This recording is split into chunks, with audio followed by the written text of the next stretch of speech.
Bugun moda sanoati tobora yoshlarni o'ziga tortayotgan, ijod va innovatsiya birlashgan kuchli platformaga aylanib boryapti.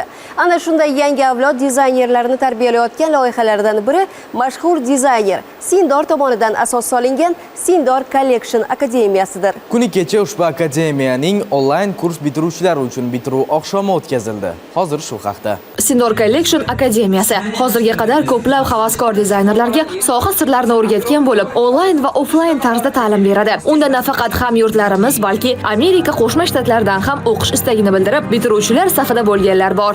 Amerika Qo'shma Shtatlarida yashayman. Mana 2 oy bo'ldi offlayn kurslarga kelganmiz.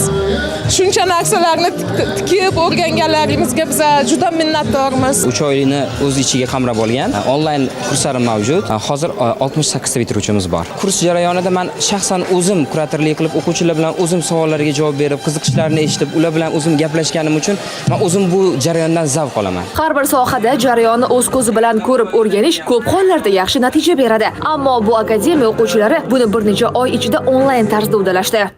Biz Sindor Collection'ni modellashtirish kurslari, malaka oshirish kurslari, qo'l bezak hamma kurslari o'qidik. Offlayn kurslariga ham o'qidik. Juda ham taassurotlarimiz katta. Bu kursga o'qiganimizdan keyin o'zimizga, kasbimizga bo'lgan ishonchimiz, muhabbatimiz oshdi.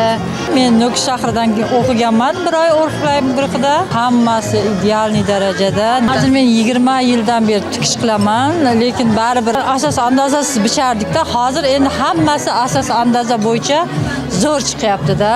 Ana shunday ko'tarinki va noodatiy tarzda o'tkazilgan bitiruv marosimi turli shartlarga va sovg'alarga boy bo'ldi. Zarnigor Tolib va Doston Eshpo'latov, Abdurahmon Zaripov ovozi informatsion dasturi uchun.